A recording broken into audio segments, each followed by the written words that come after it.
Hello everyone, আসসালামু আলাইকুম। কেমন আছেন সবাই? আই হোপ সবাই ভালো আছেন। আমি আলহামদুলিল্লাহ ভালো আছি। তো ভিডিও দেখে অবশ্যই বুঝে গেছেন যে কি বানাবো।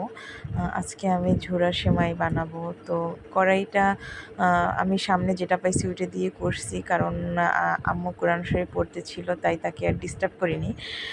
তাই হাতের কাছে যেটা পাইছি ওইটা দিয়ে করছি। যাই হোক, আমি প্রথমে একটু ঘি দিয়ে নিলাম, তার মধ্যে দারুচিনি, এলাচ দিয়ে দিলাম। এখন আমি সেমাইটা ভালোভাবে একটু লাল করে ভেজে নেব, সুন্দর করে ভেজে নেব যাতে এটা একেবারে লাল হয়ে যায়। ঝুরা সেমাই অনেকেই অনেকভাবে করে, তো আমি এইভাবেই করি, সেটাই আপনাদের কাছে শেয়ার করতেছি।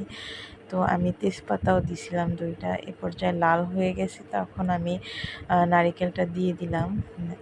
এখন আমি একটু ভালোভাবে নেড়ে নেব, মানে যাতে সব সেমাইয়ের সাথে মিশে যায়। এখানে জর্দার কালারটা দিলে কালারটা আরও সুন্দর আসতো, মানে ভালোই লাগতো দেখতে।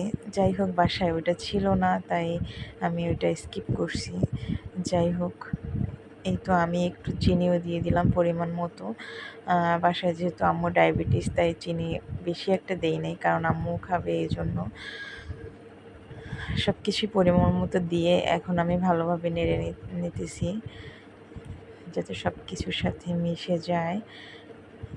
আর আমি একটু জাল করা দুধও দিয়ে দিলাম, এটা জাল করাই ছিল।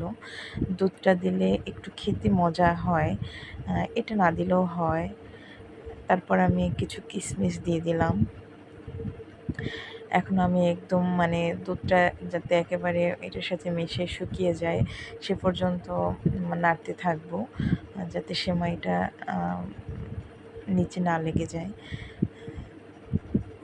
এই তো আমার প্রায় সেমাই হয়েই গেছে।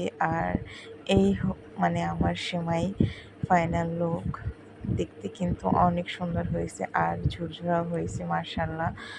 আর খেতেও কিন্তু খুব মজা হয়েছে। আমি এখনও ট্রাই করিনি, কিন্তু সবাই বলছে অনেক মজা হয়েছে।